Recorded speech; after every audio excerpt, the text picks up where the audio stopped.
paz do Senhor. Amém. Abra sua Bíblia em Mateus capítulo 13, por favor. Versículo 44.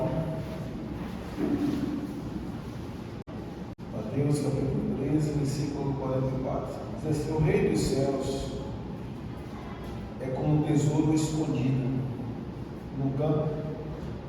Certo homem, tendo ainda encontrado, escondeu-o de novo. E então, cheio de alegria, foi vender tudo o que tinha e comprou aquele campo. O Reino dos céus também é como um negociante que procura pérolas preciosas. Encontrando uma pérola de grande valor, foi vender tudo o que tinha e a comprou.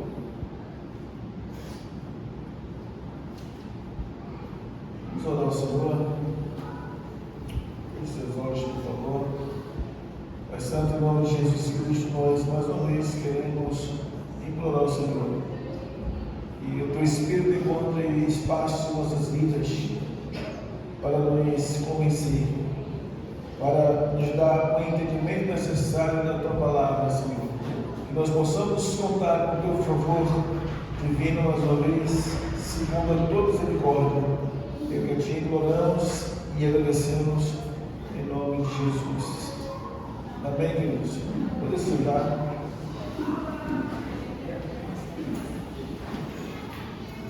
Eu não sei o porquê eu queria pregar sobre esse texto. Deixa que arde no coração, vou ensinar um pouco na mensagem. É Salmo 73. Mas tem a ver com o que eu vou falar nesta noite. O reino dos céus é como um tesouro escondido no campo. Certo homem, tendo encontrado, escondeu-o de novo, e então, cheio de alegria, foi vender tudo o que tinha e comprou aquele campo. Eu fiquei ali em dúvida se eu iria ou não iria no Salmo 73. Mas eu vou ter questão de recitar os dois textos falando a respeito do reino. E desde anteontem à noite eu fiquei um pouco pensando, E eu pensei qual palavra eu usaria, se segredo ou se mistério. Estamos no templo, estamos na casa de oração. O salmista disse que alegrei-me quando me disseram: vamos à casa do Senhor. Ele disse que ele iria se esforçar para estar todos os dias nele, para contemplar a formosura do Senhor, a formosura da sua face. Há pouco tempo eu recebi esse texto falando sobre a necessidade de nós congregarmos, e procurei extrair um pouco o conteúdo daquele texto falando da sua formosura. A formosura do Senhor só se revela no templo. Ou seja, nós não temos experiências com Deus antes de sermos cristãos, antes de ouvirmos o Evangelho, se convertermos a Jesus ou se pegarmos Jesus, se não for na casa de oração. Observe que quando nós, no início da nossa fé, nós temos dificuldade de ir à congregação. Quando passamos a ir à congregação, nós começamos a gostar. De alguma forma, Deus toca ao nosso coração. E quando nós entendemos que nós estamos convertidos de verdade a Jesus, logo nós temos o prazer de testemunhar quem nós éramos e que passamos a ser, depois que passamos a se tornar cristãos. Se perguntar, uma igreja cristã, servindo a Jesus. E logo nós nos pegamos anunciando que Jesus transformou nossa vida, que Jesus mudou nossa vida, mas não paramos para analisar a necessidade ou até o mesmo valor que devemos dar na questão de congregar. Ou seja, se nós não formos à congregação, a nossa vida é fácil de voltar atrás. É só nós olharmos as pessoas que decidem desistir de congregar, as suas vidas como ficam. alguns voltam a beber, outros voltam a droga, pessoas que não usavam droga passam a usar, as suas vidas viram um terror. Ou seja, porque não conseguiram enxergar a necessidade de congregar. E eu fiquei pensando qual tema da mensagem eu vou colocar, veio tantos temas na minha mente, eu acredito que seria devido ao cansaço que eu estou sentindo. Eu não consegui determinar comigo mesmo qual tema eu colocaria essa mensagem, mas uma coisa é certa, como o salmista disse, que ele ia fazer o possível para viver todos os dias na casa do Senhor e anunciar os seus feitos, as suas maravilhas. Ou seja, o salmista entendeu que ele não podia de maneira alguma deixar de congregar, de se reunir, até biblicamente falando. A gente vê que os melhores e maiores sinais, experiências com Deus foram congregados ou reunidos, ou mandado por Deus congregar, se reunir em algum lugar, ou congregando em uma congregação. O povo reunido para receber de Deus orientações. Eu fiquei imaginando esse texto aqui, ainda há pouco, isso eu vou abrir esse texto, o reino de Deus é assim, é como um tesouro escondido.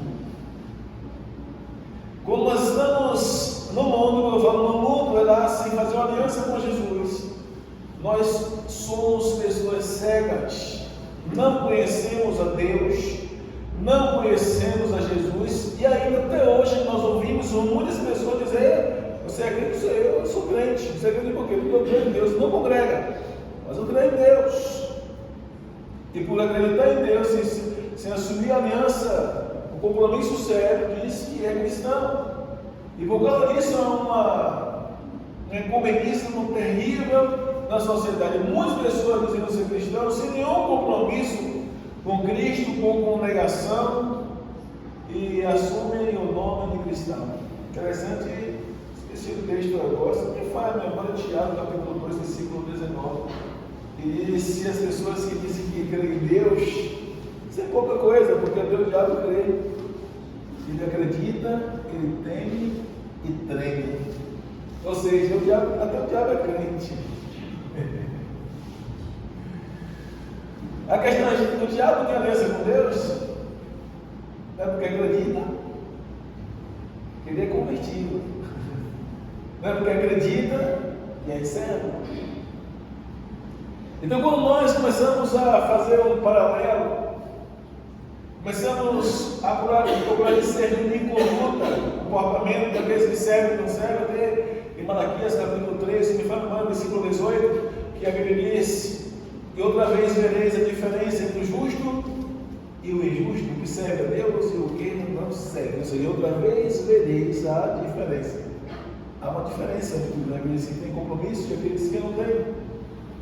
Então não é só crer em Jesus, crer em Deus, mas é viver os princípios estabelecidos que Ele estabeleceu para nós vivermos. Só há uma diferença, eu só faço a diferença quando eu vivo. Quando eu aplico as suas palavras na minha vida, que há uma diferença em nós. Se nós não aplicarmos os mandamentos nas nossas vidas, não vai fazer diferença alguma. Então, uma das maiores necessidades para o cristão é enxergar a necessidade de congregar. Ou seja, você tem que programar, postar em sua vida, nunca abandonar a congregação.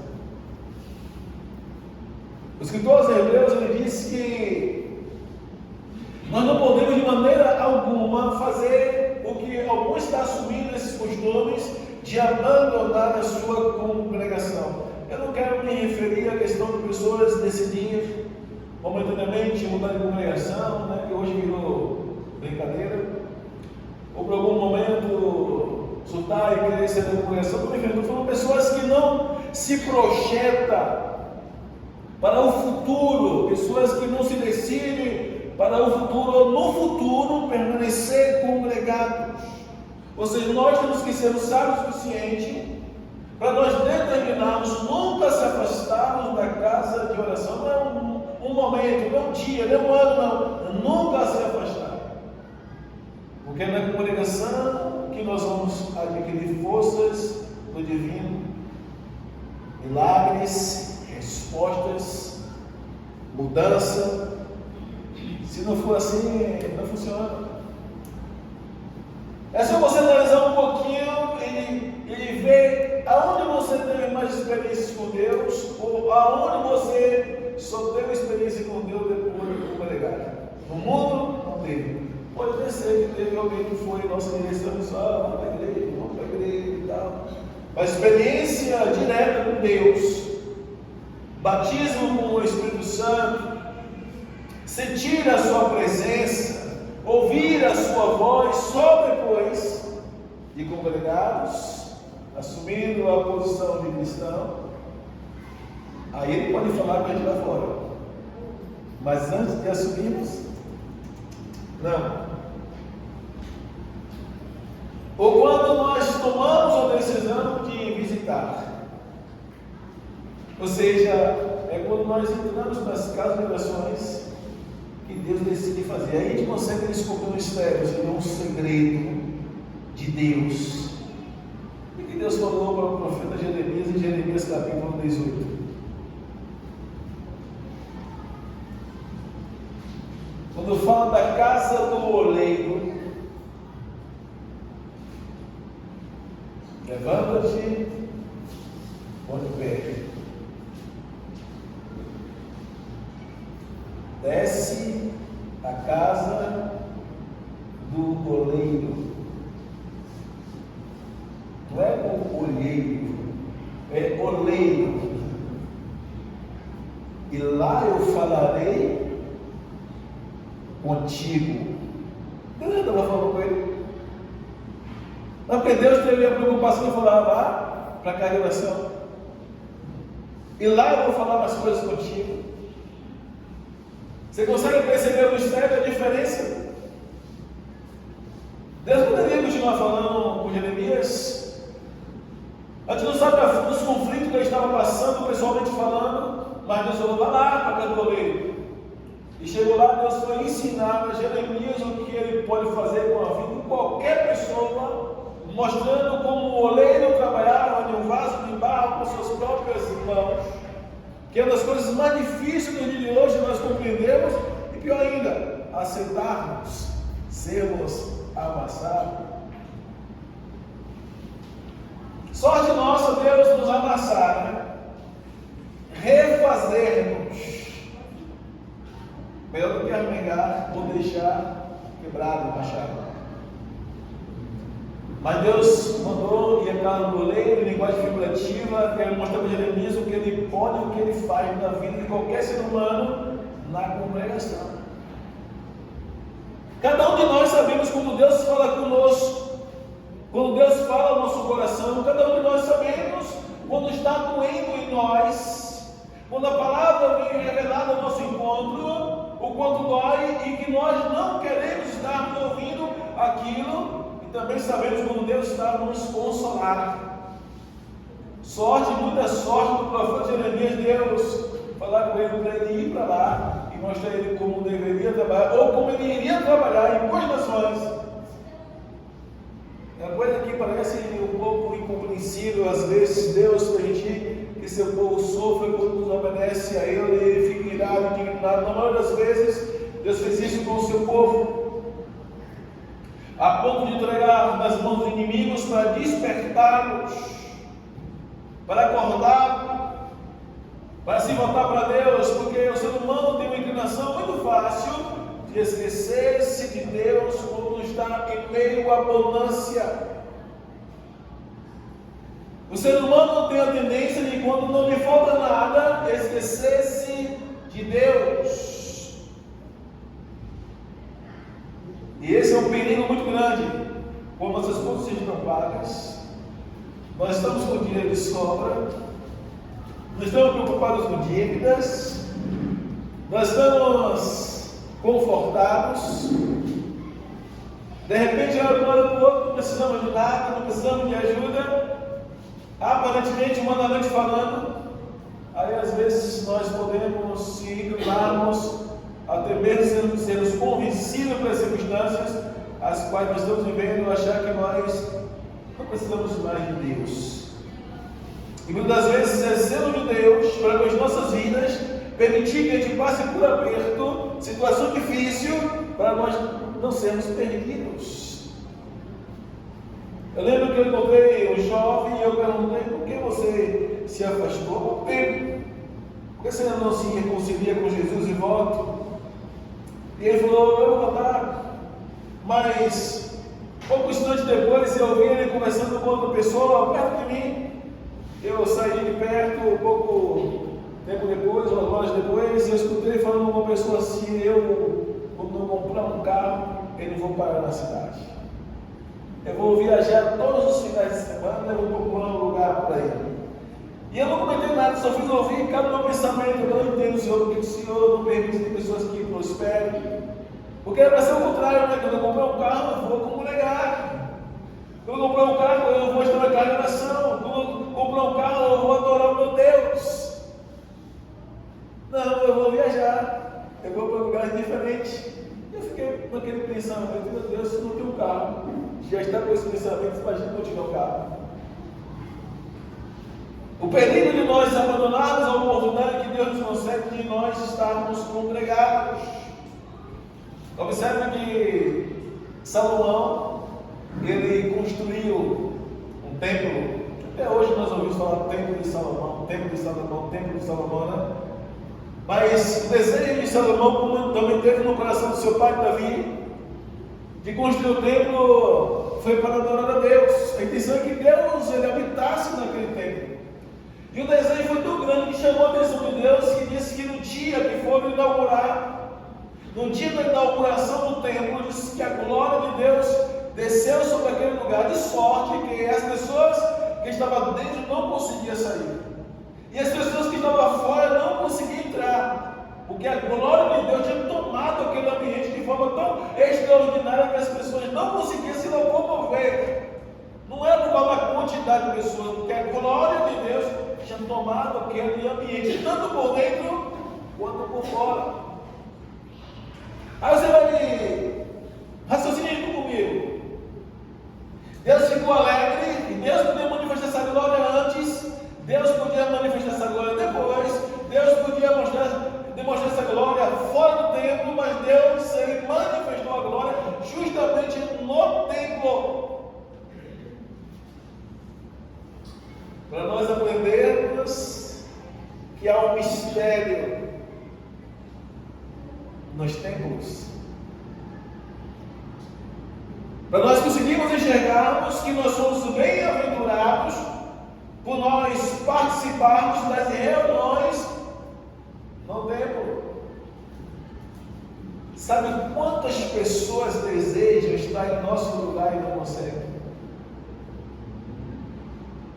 Quantas pessoas querem ser livres para adorar a Deus em nosso lugar e não podem? Estão amarrados por demônios, amarrados por pecado, amarrados por vontades pessoais carnais, e eles não têm força, não têm coragem, presos por sentimentos de culpabilidade pecaminosa, a ponto de impedi-los e a geração. Ainda hoje pela manhã eu fui saindo aqui, convidei um jovem: faça isso daqui, meu querido. Eu falei: venho. Ele disse: venha mesmo, eu estou esperando. E de repente ele falou assim, eu falei assim para ele: de domingo vai ser esse meu culto, hoje tem culto.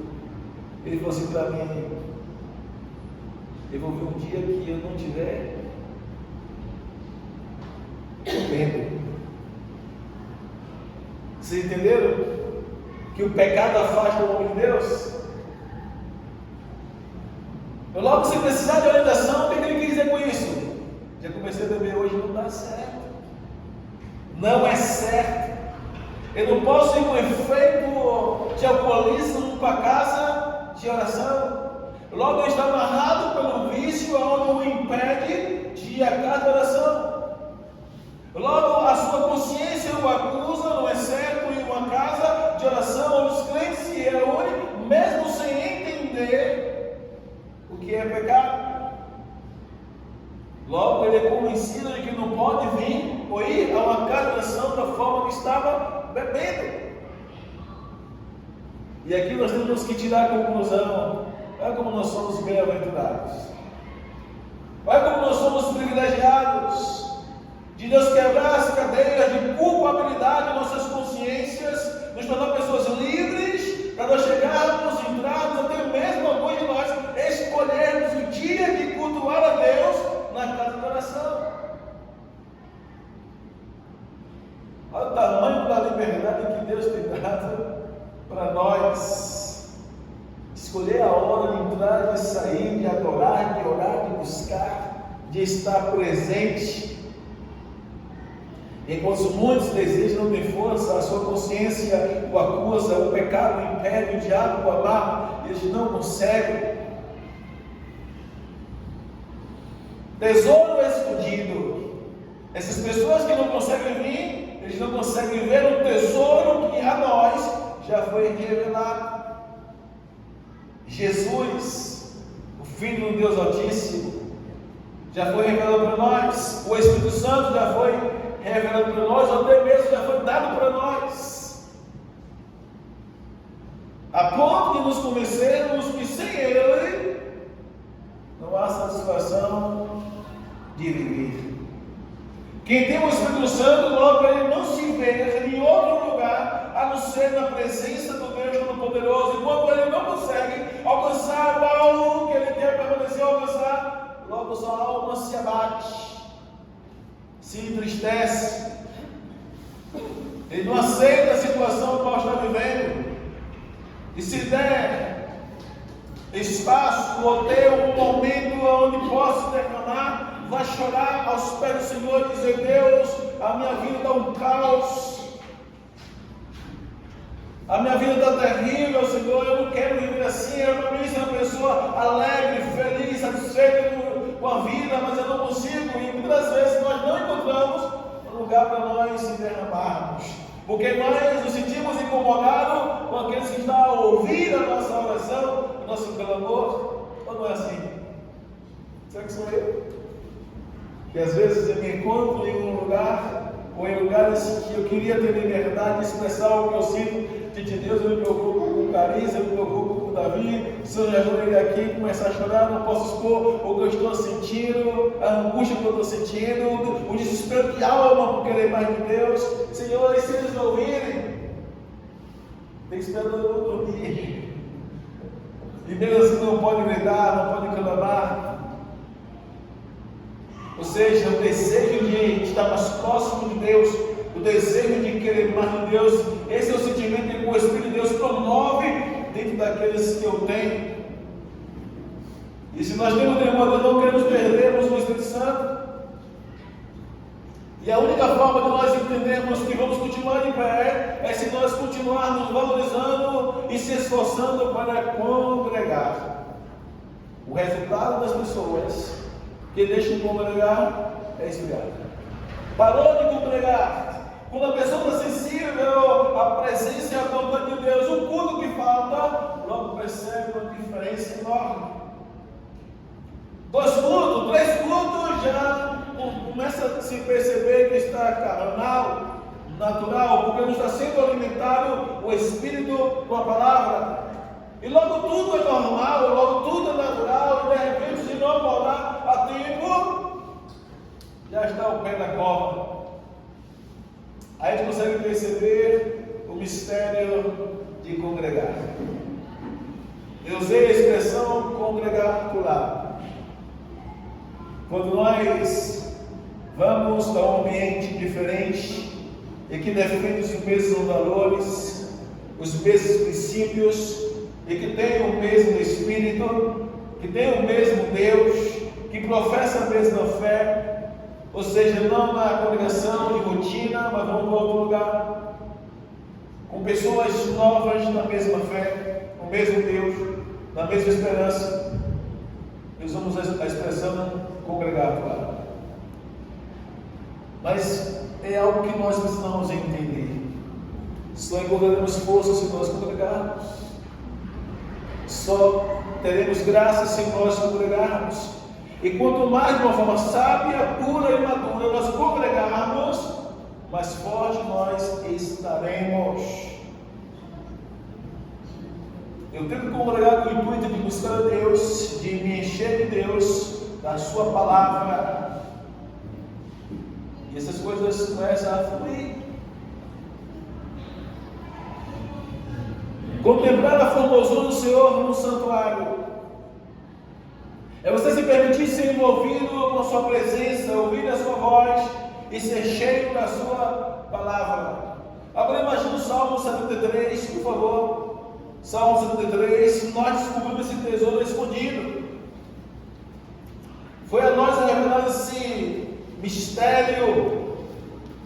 No Salmo 73, por favor, olha o que diz o texto.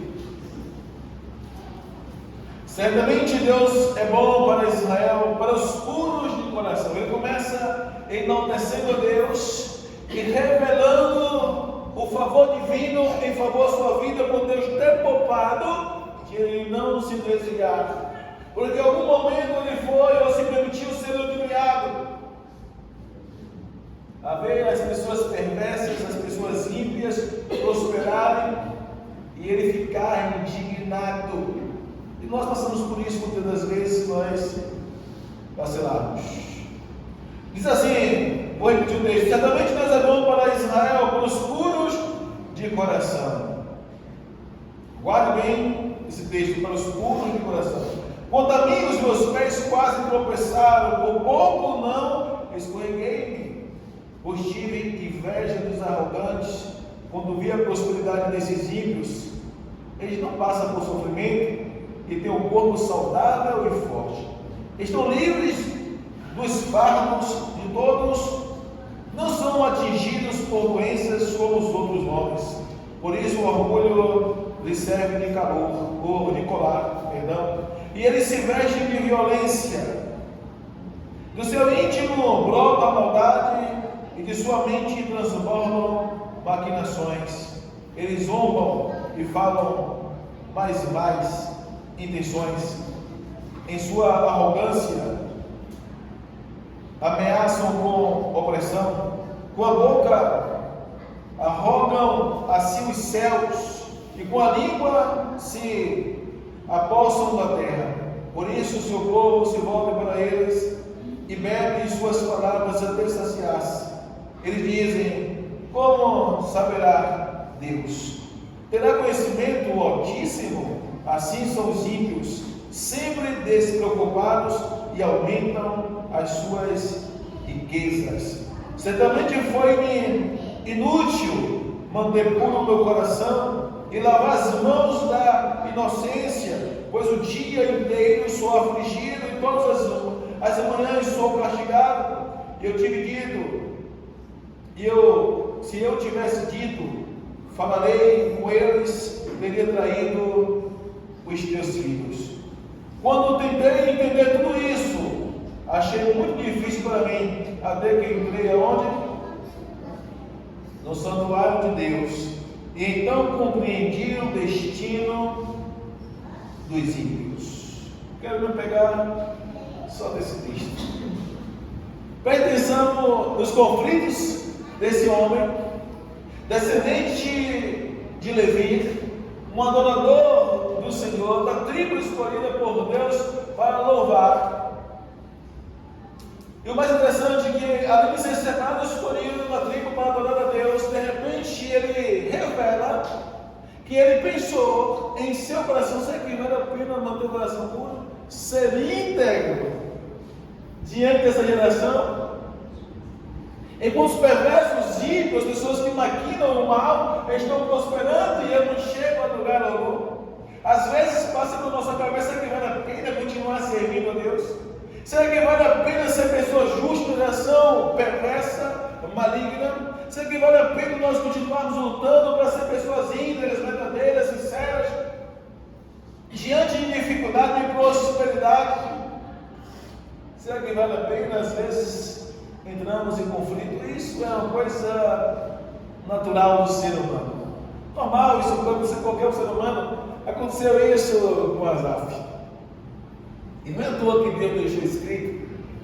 E muitas vezes nós se encontramos sobre essas tribulações psicológicas, onde há conflitos psicológicos, onde nós imaginamos porque comigo é tão difícil, porque para mim é tão difícil as coisas, porque eu não consigo alcançar os meus alvos, os meus objetivos, o tempo que eu determino, porque as coisas estão difíceis para mim, as portas se fecham quando eu menos espero, quando eu penso que eu vou conquistar alguma coisa, de repente as portas se fecham, e nesse momento os conflitos vêm. A nossa mente fica perturbada com pensamentos que parecem que são nossos e não são nossos, são tentações do maligno para nos fazer desistir, nos convencer de que não vale a pena servir a Deus, continuar servindo a Deus para desistirmos, ou seja, para nos convencer de nós desistirmos, quer nos convencer que é melhor desistir do que continuar lutando. A sorte de Asaf foi que ele foi para o lugar certo. Ele foi para o santuário e Deus abriu a visão dele para compreender qual seria o fim daquelas pessoas que não tinham Deus, que acabou de falar que não adoecia semelhante, que não sofria semelhante, que não eram justos, mas eles prosperavam em tudo que eles conseguiam, eles começaram a fazer, eles prosperavam, a ponto de Asaf ficar indignado. Às vezes nós somos tomados com tais sentimentos e esquecemos o privilégio que Deus nos dá de estarmos congregados. Acho que é Mateus capítulo 5, se não me engano, memória, versículo 3, que diz que é bem-aventurados os pobres de espírito, porque deles é o reino de Deus. Pobre de espírito são aqueles que conseguem enxergar a necessidade de estar com Deus e em Deus.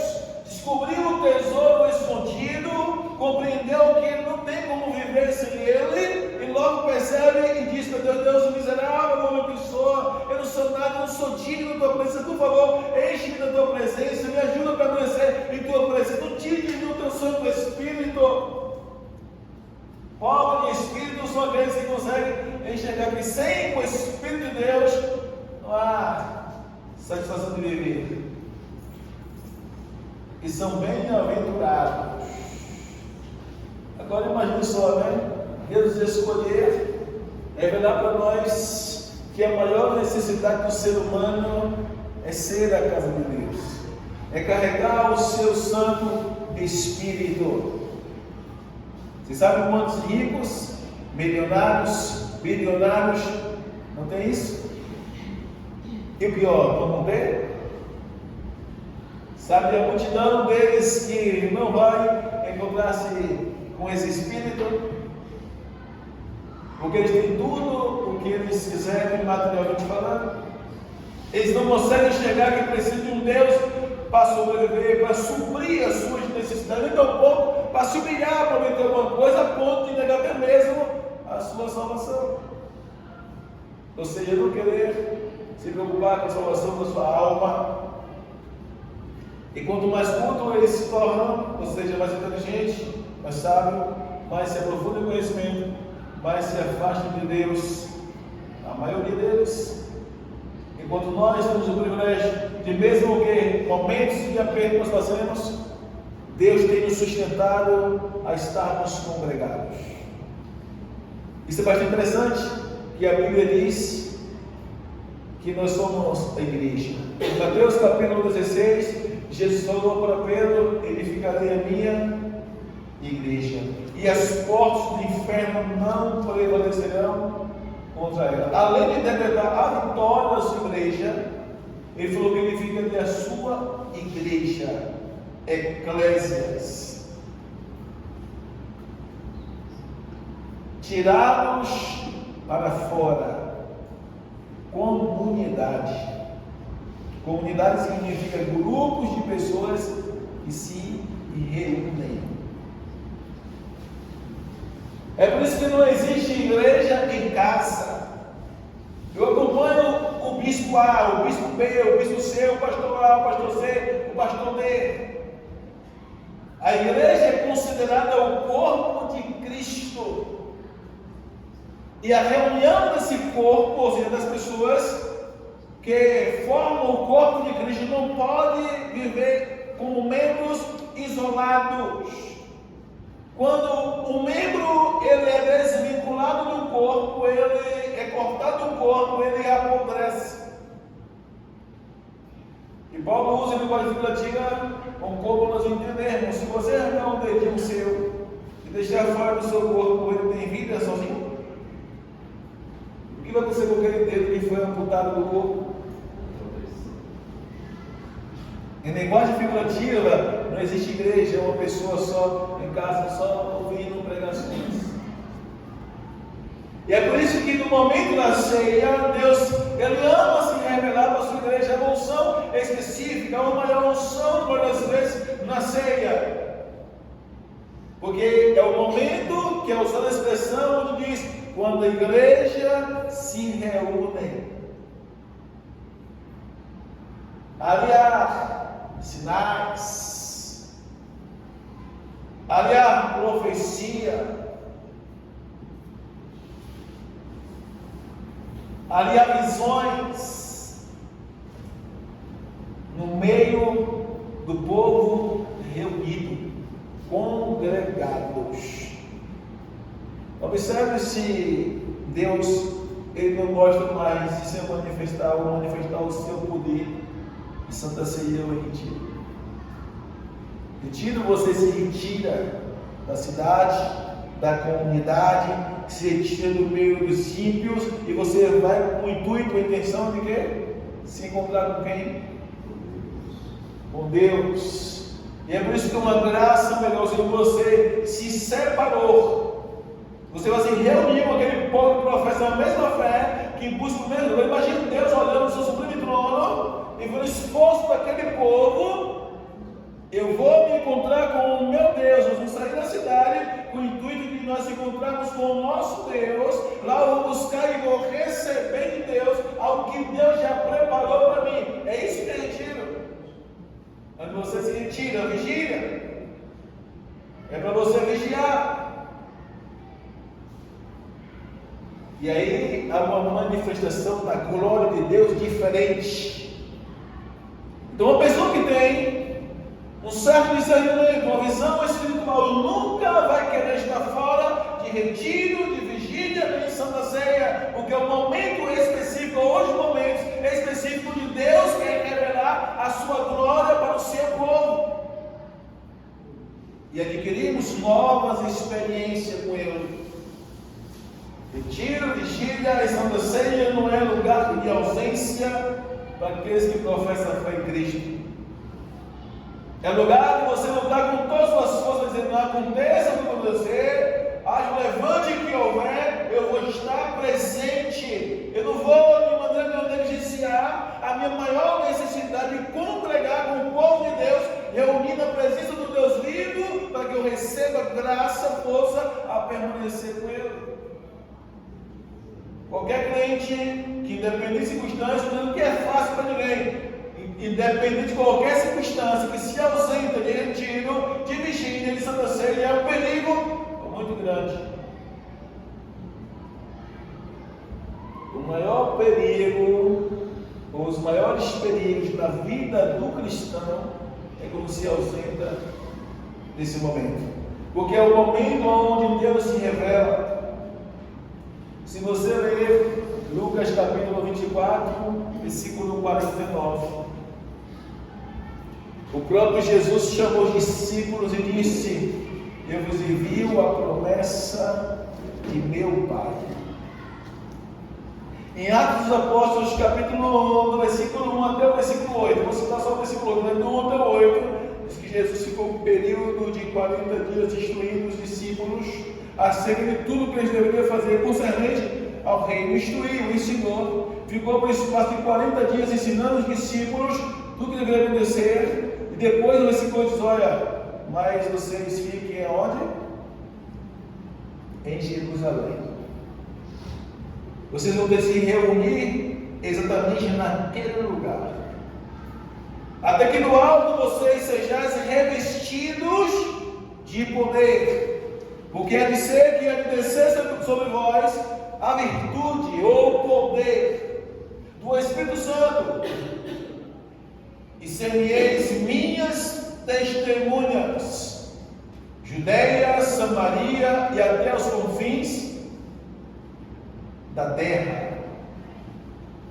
Observe que Jesus mandou o povo congregar, mostrou o lugar e disse que eles não deveriam se apartar daquele lugar enquanto não recebesse a promessa de explantir ou pregar o Evangelho. Eles deveriam ser revestidos, ou seja, capacitados pelo Espírito de Deus. Mas ele mandou se reunir, mandou o povo congregar. Agora, se aquele povo não congregasse, ou se alguns deles desistiram, receberam alguma coisa? Vocês conseguem perceber que há lugares específicos, pessoas que Deus seleciona para receber dele, congregando em um determinado lugar? Agora, se nós ficarmos ausentes, mesmo sabendo que Deus nos selecionou, que Deus escolheu um lugar para recebermos nele, e ficarmos ausentes, estamos dispersos. E se nós estamos dispersos, nós podemos correr o risco de não receber a graça, o favor divino. E aqui nós conseguimos perceber o valor que temos que dar às oportunidades de congregarmos. O cristão foi chamado para congregar. Neste texto aqui, Asaf falou até que eu entrei no santuário. Ou seja, se ele não entrasse no santuário, ia correr o risco de não receber de Deus essa revelação. Ele ia continuar cheio de conflitos, ele ia se rebelar contra Deus, ele ia se desviar dos seus caminhos, porque ele mesmo revelou quase que os meus pés escorregaram. Eu costumo dizer aqui em Belém sempre que o campo de batalha de nós, os cristãos, é onde? Em nossa mente. Cada um de nós aqui sabemos como é que vive a nossa mente diariamente. A questão toda é em que ou em que a nossa mente está presa. Na solução a um problema, que eu posso mudar alguma coisa sem Deus ou com Deus, será que vale a pena eu ficar me martirizando, preocupado com alguma coisa que não está sob o meu controle, que só Deus pode mudar a situação, a ponto de ficar afligido ou afligida, sabendo que só Deus vai mudar a situação? Ao invés de vivermos afligido ou afligida, devemos descansar no Senhor e apresentar diante dele as nossas causas. O conselho paulino é esse. Se não me falha a memória, Filipenses capítulo 4, a partir do versículo número 6, 4, 5, 5, 6, que ele fala que nós não devemos andarmos ansiosos por coisa alguma.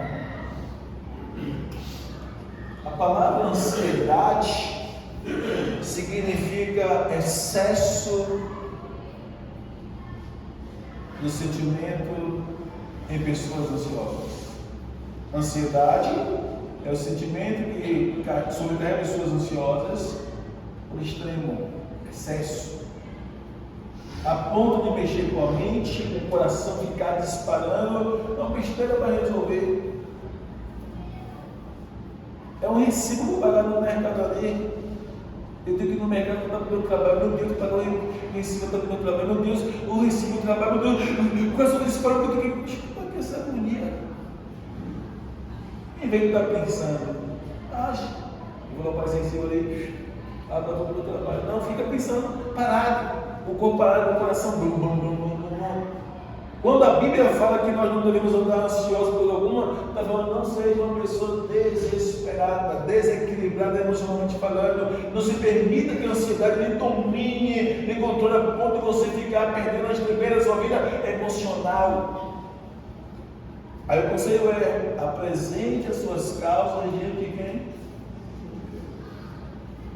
Com o quê? Orações, choro e súplica. Faça essas situações conhecidas de quem? Não manda nós andarmos desesperados por nada. É você ficar quietinho no seu cantinho. Não precisa expor o que você está sentindo para ninguém. Só você e Deus. E nos seus momentos com Deus, se é que tira momento com Deus, você expor no dia de Deus: eu estou passando por isso, esse procedimento é esse, isso, isso, por favor, Senhor, entre em providência. Ainda fala com jejum, com choro, com lágrimas. Significa isso, coração quebrantado, humilde. Para alcançar de Deus o favor, tem que ter humildade, quebrantamento, rasgar o coração diante dele. Consegue entender isso? Quando Deus manda Moisés separar 70 anciões para ajudar a carregar o fardo que ele estava carregando, Moisés vai separar o povo. Nesses 70 anciões que Deus manda separar, eles determinam o lugar. Ou Moisés determina o lugar aonde esses 70 anciões deveriam estar para receber o Espírito de Deus, para que eles fossem capacitados a ajudar Moisés a carregar o fardo. Aonde foi o lugar?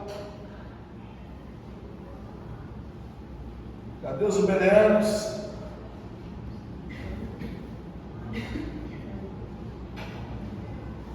Digo assim, na congregação. Mandou reunir aquele povo na congregação para receber. Você tem noção do que significa isso? O líder disse: olha, todo o povo vai se reunir em tal dia, tal lugar. Então 70 pessoas se reunir em tal lugar, porque Deus mandou fazer isso. E Deus vai capacitar vocês com unção específica para ajudar a cuidar desse povo que Ele me confiou. E diz a palavra do Senhor que quando eles foram reunidos naquele lugar, diz que eles foram cheios do Espírito Santo. Eles foram cheios do Espírito de Deus e começaram a profetizar. E o questionamento de um jovem, que a Bíblia não cita o nome se é Josué ou não, nós entendemos que é Josué, mas a Bíblia não fala que é Josué. Diz que um jovem se aproximou de Moisés e disse: Moisés, aqueles dois, fulano e Beltrano, que estão lá fora, não estão aqui dentro. Eles também foram cheios do Santo lá no pátio da congregação. Manda eles se calarem. Manda eles, ó, fica quieto. Você, dos 70, só entrou 68. Eu não sei o porquê dois estavam dispersos por algum motivo, mas mesmo assim Deus foi misericordioso no pátio do templo, não dentro do templo. Eles também foram cheios e começaram a profetizar. E o jovem foi lá e mandou Moisés falar com eles para eles se calarem. Aí Moisés olhou para ele: você está com ciúme? Essa passagem é forte. Você está com ciúme deles dois? Eu gostaria que todos os servos de Deus profetizassem e fossem cheios do Espírito de Deus. Observe que há um mistério de Deus na congregação. Se nós não entendermos o mistério de congregar, ou seja, Deus tem muitos presentes, Deus tem muitas coisas que ainda não foi revelado para nos entregar onde? No templo, na casa de oração. Sabe que tem muitos cristãos que não receberam muitas coisas, porque não conseguiram enxergar o valor que tem o congregar. Porque a congregação é um lugar onde foi ungida, separado para você buscar a Deus e receber de Deus. Hoje pela manhã eu comentei sobre isso. Onde estão os cristãos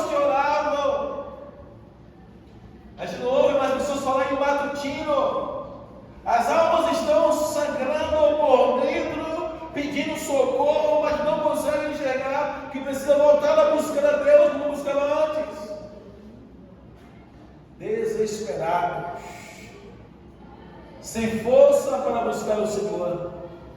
E quando nós, com aqueles que têm certa afinidade com a gente, nós passamos a compartilhar, a maioria tem um desejo de chorar, de dizer: a minha vida está um caos, a minha vida não está mais bem, eu não quero que minha vida continue dessa forma, eu gostaria que Deus mudasse a minha vida.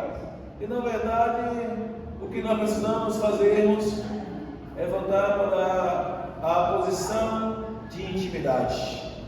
Prioridade tem que ser Deus em nossas vidas. Voltar as madrugadas para o joelho, voltar os matutinos para o joelho, voltar para uma vida cotidiana de oração, entendendo que é a maior necessidade da vida do servo de Deus.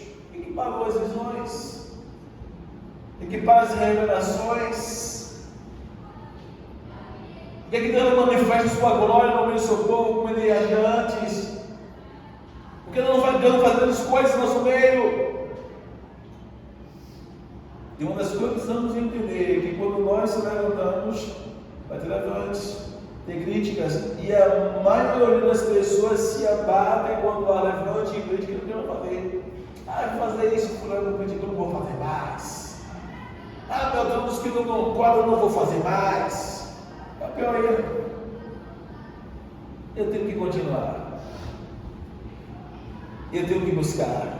Jesus falou para os discípulos, e a dizer que ele desceu sobre vós em virtude do Espírito Santo. Se você ler Atos dos Apóstolos, capítulo 2, Jesus cumpriu tal promessa. A Bíblia diz que estavam todos eles lá falando o quê? Reunidos. Estavam todos reunidos, ou vou usar a palavra congregados, em um só lugar. Em Lucas capítulo 24, versículo 16, também diz que eles estavam todos reunidos. O nome dado por alguns estudiosos era cenáculo. Aponta para as igrejas hoje notarem cenáculo de oração, ou seja, uma salinha, um ambiente para o povo se reunir para orar. Aqui essa salinha era para toda a gente orando. Era para ter mais gente orando. Claro que nós temos que avaliar nossa vida. Nossa vida tem que ser avaliada antes de vir a congregação. Mas essa linha é para orar. Ali é um cenário de oração. E ali dentro você tem que entender é você e Deus. Não tem diferença nenhuma orar ali ou aqui. Não tem diferença nenhuma. É templo, é casa de oração. Porém, ali é um lugar específico. Você pode chorar, espernear, buscar. Em Lucas 24, 16, os discípulos estão reunidos no lugar, a quadros, com medo. Nós estamos reunidos. E Jesus foi lá contar com eles. Em Atos capítulo 2, capítulo 5, estão todos reunidos, mas embaixo ou debaixo da promessa de Jesus.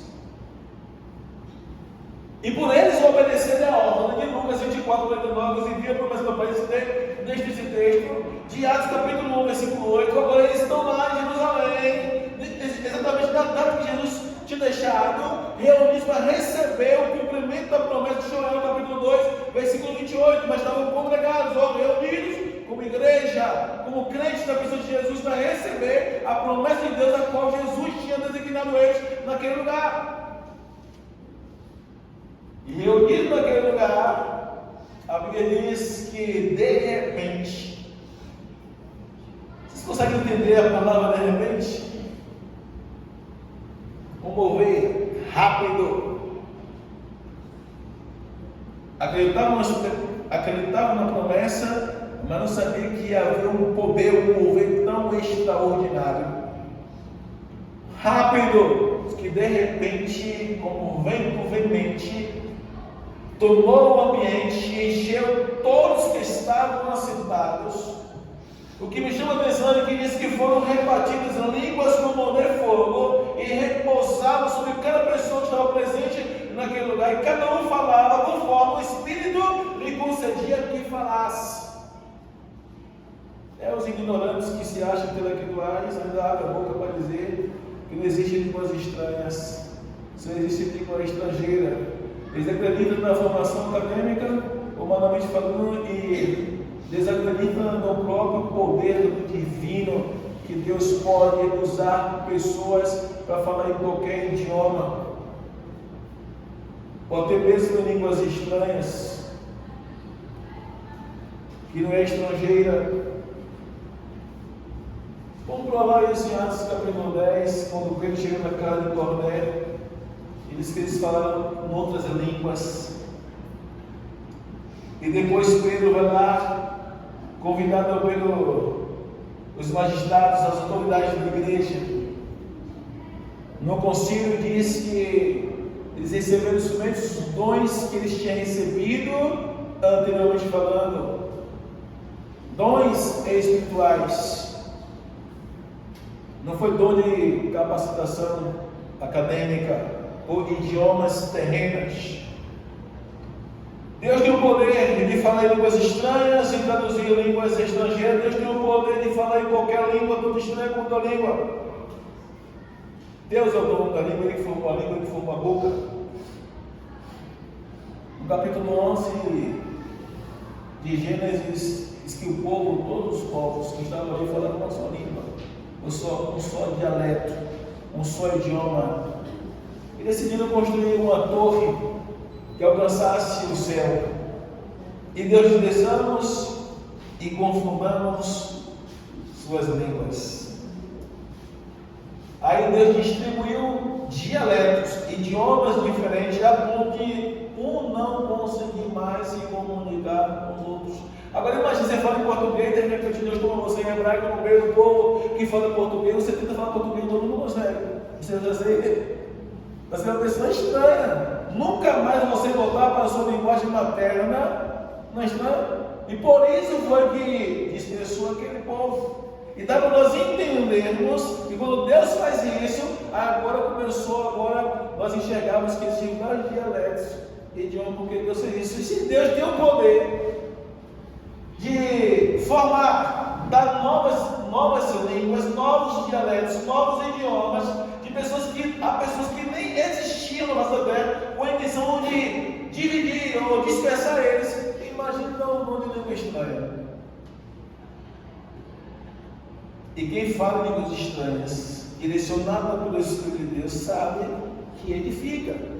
1 Coríntios, capítulo 14, versículo número 2, diz que quem fala línguas não fala homens, fala Deus numa linguagem figurativa. E aí quebra todo o conceito de pessoas que se consideram intelectuais, que quer dizer que não são línguas estranhas, é língua estrangeira, logo que não fala homens, mas fala Deus, ou seja, é um idioma que quem só entende é o nosso espírito com o Espírito de Deus.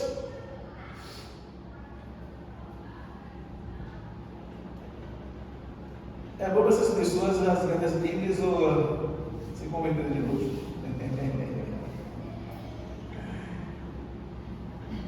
Deus, nesse texto de Atos capítulo 2, eles tanto falaram as suas línguas maternas, como também foi revelado os mistérios, quando eles começaram a falar outras línguas, conforme o Espírito falava, o Espírito lhe conseguiu falasse. Diz que foi revelado os mistérios, ou seja, eles falavam em línguas estranhas, e Deus dava a interpretação falando de uma materna às pessoas. Eu já passei experiência de estar perto de pessoas, eu estive perto de pessoas onde Deus levanta pessoas de língua estranha e Deus dá interpretação a outra. Língua estranha, não é estrangeira. Língua estranha e Deus dá interpretação a outra. Depois daquele que está falando língua estranha, parar. Deus levanta outra pessoa falando língua estranha e Deus dá interpretação a outra, trazendo ao nosso entendimento, em nossa língua materna, nossa língua normal, o que Ele queria revelar. Deus tem esse poder. Ele é o Todo-Poderoso.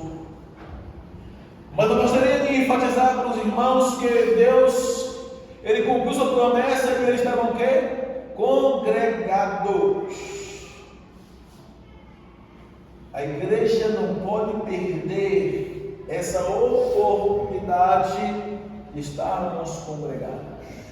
Quanto mais congregarmos, quanto mais congregados nós estivermos, mais força nós adquirimos. mais graça nós recebemos, mais alimentados nós somos, e nós vamos chegar em lugares que nós nunca imaginamos chegar. Assumiremos posição que nós nunca imaginaríamos estar. E se nós tivermos um pouquinho de discernimento espiritual, nós vamos ver que nós já avançamos bastante. A gente sabe que tem muitas pessoas que tentam e não conseguem, tentaram permanecer firme e não conseguiram. E nós, com todos os trancos e barrancos, como diz alguns, estamos de pé, pela misericórdia do nosso Deus. Você deve continuar a congregar. Congregar é se reunir, compartilhar, receber de Deus. Isso é uma coisa que Deus se agrada a isso. Às vezes nós podemos, como igreja, se reunir pós-convertimento, se reunir como igreja na casa do irmão, da irmã. Sim, não vai deixar de estar congregados, porque nós se reunindo. Porém, como igreja, quando éramos ímpios e se reuníamos, não era isso. Não era para adorar, não era para compartilhar, não era para receber de Deus. Qual era o principal propósito quando estávamos no mundo e nós se reunimos como família, como amigos? Alguns dançar o forró, o pagode, a rocha, bebidas, churrasco, não é assim? Salgados. Fazer abraçar um do outro quando caía, carregar no carro de mão, pelo mico que estava cometendo. Mas depois que se tornamos cristãos, as nossas reuniões têm que ter propósito, objetivo, que é transformar as vidas, sermos edificados, recebermos mais de Deus. O congregar é um ponto essencial para nós permanecermos de pé. É por isso que o conselho dos escritores da Bíblia é isso: não sejamos como alguns que abandonam a sua. Mas interessante, não falamos no plural, abandonam as suas. Fala, abandonam a sua. Ou seja, onde Deus planta a gente, enquanto Deus nos dá graça, tem que permanecer congregando. Não é o que eu quero. Não é o que eu quero. A não ser se eu for impedido por alguma coisa. Um trabalho, uma necessidade, uma enfermidade, um estudo, um curso, que são tempos momentâneos, mas não permanentes. Qualquer coisa que for permanente, tirar a nossa oportunidade de congregar, é melhor nós abrirmos o mão, porque Deus abre uma porta melhor. Deus abre uma porta maior. Eu lembro de uma pessoa que Deus usou de misericórdia. Eu vi a mão de Deus em favor da vida daquela pessoa. Desobedeceu a Deus, e Deus fechou as portas. Eu disse, meu Deus, conversa com irmãos que meu coração apertava, sentindo dor daquela pessoa. E de repente, em seguida, Deus abriu uma porta para aquela pessoa, depois de se obedecer. Tem pessoas que não conseguem entender isso por causa de um relacionamento. Uma mulher cristã quer se ver com um rapaz que se dizia ser crente que não era. E de repente Deus falou para aquela pessoa: se você continuar com esse, eu vou fechar as portas, tanto para você como para ele. Não é esse que eu preparei para você. Insistiu. Deus fechou as duas portas de breu, tanto para ela como para ele. Meu coração doía. Aí até por isso de romper o relacionamento. Não, vai embora, não vai ser nada. Aí Deus em seguida foi abrir uma outra porta de emprego para ela. Ela ouviu o cuidado de Deus. Rápido, a porta se abriu, mas ainda chorou muito com a desobediência. É como diz o povo, nem tudo que é luz é ouro. Nem tudo que aparece ser coisas boas são E nem todo príncipe que nós achamos que é encantado, ué. E Deus foi misericordioso. Eu não ouvi pastores renomados, famosos, que falam, Deus está preocupado em falar que é homem ou mulher, meu irmão, tanta mulher aí, tanto homem aí, dentro da congregação. Misericórdia, dizendo que Deus não está preocupado em revelar o irmão, a irmã, quem é a pessoa que vai casar-se. Eu disse, meu Deus, misericórdia. Ensinando que deveria casar os membros com os próprios membros, talvez com a intenção de perder como membro. E falou que Deus não está nem aí, tem muitas coisas maiores para se preocupar. Como se o futuro de uma pessoa que vai casar não fosse nada para Deus. Eu disse, meu Deus, misericórdia.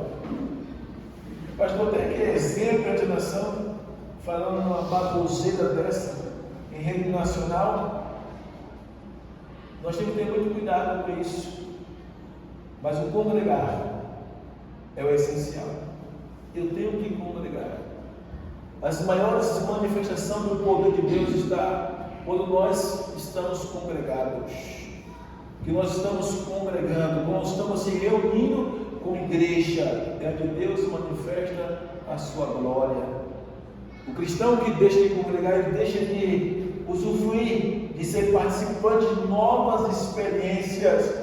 E logo a sua vida espiritual começa a esvair, começa a esfriar, começa a acabar. O conselho para terminar essa mensagem para nós nesta noite é esse: não sejamos como Asaf, sejamos como os discípulos que ouviram, não sejamos como aqueles dois que ficaram nos pés dos outros, misericórdia, né? Mas sejamos como os 68 que ficaram na brecha, congregados. E quando nós congregamos, nós estamos enxergando o valor que Deus nos deu, a seleção que Ele fez, nos separando desse mundo. Nós fomos separados, selecionados, tirados do mundo para congregarmos como igreja, darmos um bom testemunho e glorificar o Deus que nos libertou. E a única prova de nós mostrar para o mundo que nós somos livres é quando nós congregamos. Não pensam vocês que a multidão não está a nos observar? Os vizinhos sabem quando nós vamos para a igreja e quando nós não vamos. Os vizinhos, eles observam. Vai o crente para a igreja. Vai hoje não foi não. Vai crente para a igreja. Hoje não foi. O vizinho está observando a nossa vida. E ainda que ele nos repudie, ainda que ele nos ignore, no momento de necessidade vai procurar o crente para pedir oração, para pedir socorro, para pedir, leve o nome da nossa igreja no coração comigo. Vai pedir a quem? E por que isso? Porque vê você congregando. Se não tivesse vindo congregando, ele vai oferecer um pedido de oração? De socorro? Iria pedir? Olha que esse é um dos maiores testemunhos cristãos, o congregar. Eu esqueci o nome de um rapaz agora, eu não sei quem, Porcela. É um homem filósofo, ele é um grande pensador. Eu só estou lembrando o nome, acho que é Sérgio. Esqueci o nome, eu vou colocar Porcela. Filósofo, um grande pensador, e tinha, acho que não me engano, um programa no café da manhã. E nenhum desse programa que ele fala sobre isso, ele falou assim, o assunto era esse, cristão. Igreja, ele falou, cristão, igreja que não congrega não é igreja. Ele resumiu assim, com palavras sábias, falou, não é igreja. A igreja é aquele povo que se reúne. Apesar de eu perceber que ele tem raiz judaica, você que se identifica com o judaísmo, mas ele defende a postura de um povo sem ser cristão quando eles congregam. Quando não congregam, não é. E aí ele traz o significado real da palavra igreja, dizendo que eclésia, o povo se reúne, é uma comunidade que se reúne. Esse é o significado. Uma igreja que fica em casa não é igreja. Uma pessoa que não se diz que assume um compromisso cristão, de igreja cristã, ou como igreja cristã, ele está dizendo que nós temos que congregar. Ainda afirma que quem não congrega é um cristão. não é cristão. E infelizmente nós estamos vivendo uma geração onde o povo a cada dia estão se esfriando, estão abandonando o congregar. Quando eu falo abandonando, é o congregar nos cursos confidenciais. Quando eu falo que há exceções, momentos, pelo tempo, por estudo, trabalho, doença, alguma coisa, não vão viver essas pessoas. Eu estou me referindo a nós, por algum motivo de freio, desânimo, então não quero ir, desleixo, ou desdeixe, não querer ir, é um perigo. Porque nós não somos vigilantes e o inimigo pode estar querendo tragar as nossas almas. O valor que temos de congregar é esse. Um tesouro escondido. E quando o homem encontrou, ele vendeu tudo que tinha, voltou e comprou aquele campo. Descobriu. Onde descobriu o tesouro? Nós descobrimos o tesouro, o campo é o reino, e temos que vender tudo o que nós tínhamos no mundo para comprar esse campo e permanecer nesse reino, para que quando Jesus voltar, nós estarmos prontos para estarmos ou subirmos com Ele. Nós descobrimos o tesouro, amém?